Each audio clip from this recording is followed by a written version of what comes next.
Hiya fishy folks, and welcome back to another video. Today we're going to be talking about water changes on a nano tank. Grab yourself a snack and a beverage, stand by.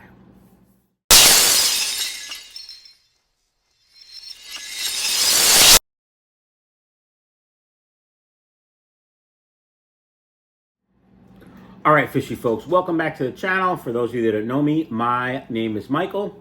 I run this show. And I do videos, how-to videos, I do product reviews. I try to keep things simple because I'm not that bright. I'm just handsome and I have the camera. If you like what you see here, do me a favor, hit that subscribe button. It really means a lot to the channel, helps us out, and I appreciate it.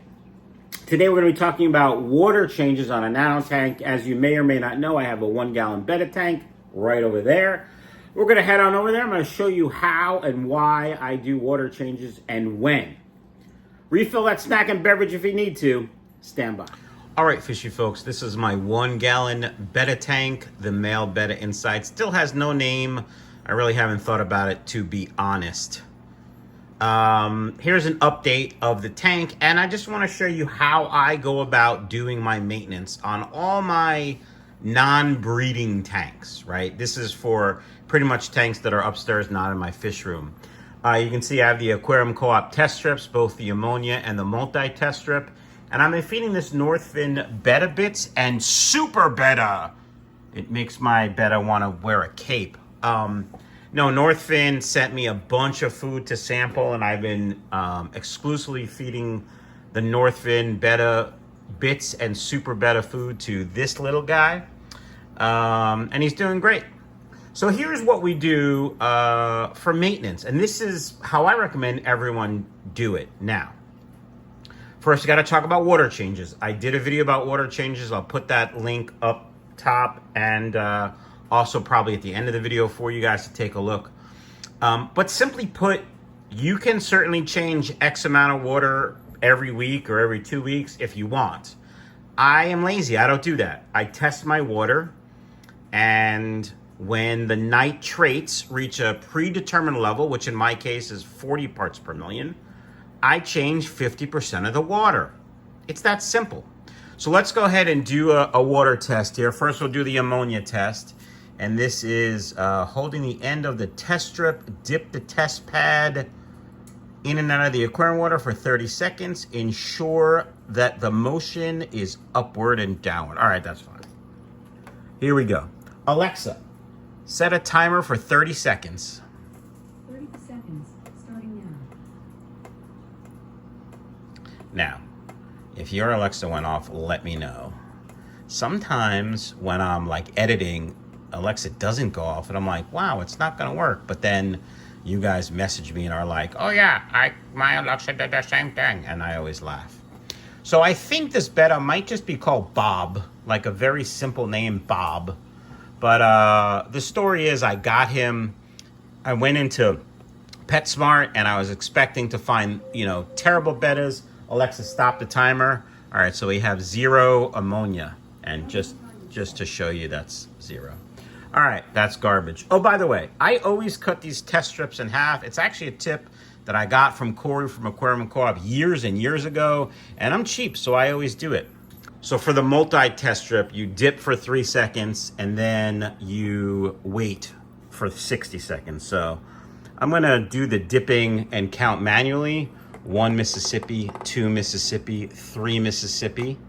Alexa, set a timer for 60 seconds.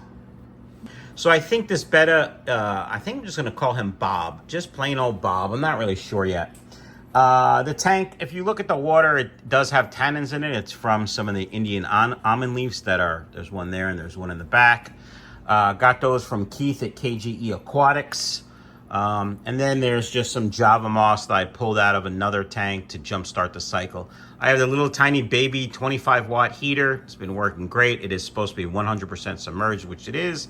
And you can see my boy Bob here has been making some bubble nests. Some people say that means that he's happy. Some people say whatever. Alexa, stop the timer. I think it means that he's happy. All right, let's take a look at these test strips. So we have a little pink for nitrate, right? It's at about 25. Here, let me hold it up for you like this so we can see it together, right? It's at about 25, maybe, yeah, 25. 0 nitrates, you know, the water is hard. It's got no buffering, just kidding. It's got about 80 for buffering, and the pH is quite low, which I did not expect. And then the chlorine is 0. All right.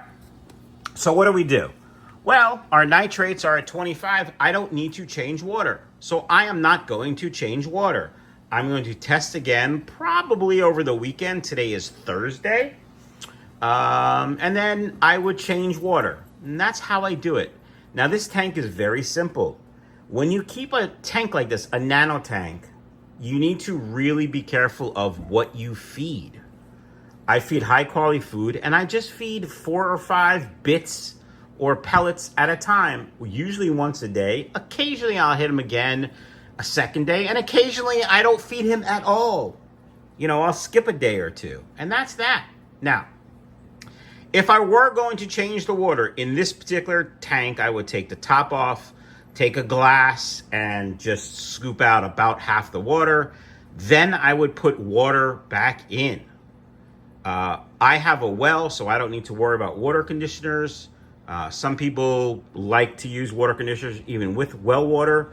I do not. I don't have to. I haven't in all my tanks, including my saltwater tank, so we're good there. Now, the one other thing I do want to check while we're here is we're going to check the filter media, see how dirty it is. So there's just some polyfill.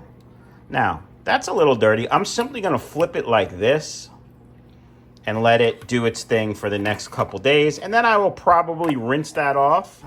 Now, if you have chlorine and chloramines in your water, you have to rinse it either in pre-treated water or just water that you've used, that you've changed, because that water won't have any chlorine or chloramines in it. Chlorine and chloramines will kill some of the beneficial bacteria. There's a study out there or two that says the length of time that if you're rinsing something with chlorine, you know, the chlorine doesn't have enough time to kill the bacteria because it's just a quick rinse. I don't know if that's true or not. It might be. I just don't risk it. It's just not worth it for me risking it. I'll always use pre-treated water or water that I've already used to change, or water that I've taken to change the tank. So that's it, folks. This is a 1-gallon Betta tank. No problems after about a month. We finally have nitrate readings. We didn't have nitrate readings for like 3 weeks. So now we're at about 25 parts per million. We're going to wait till 40, and then we'll change half the water. Guys, if you have any questions or comments, let me know down below. And of course, don't forget to hit that subscribe button. I really appreciate it. Have a great day.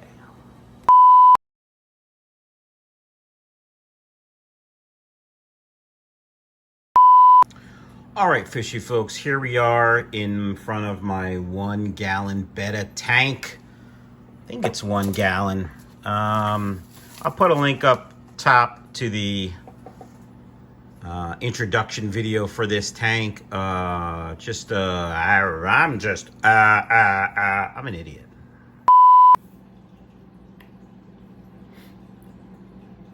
All right, fish. So we the Betta tank. I forget what I was saying. It's brain fart. I don't know. Yeah.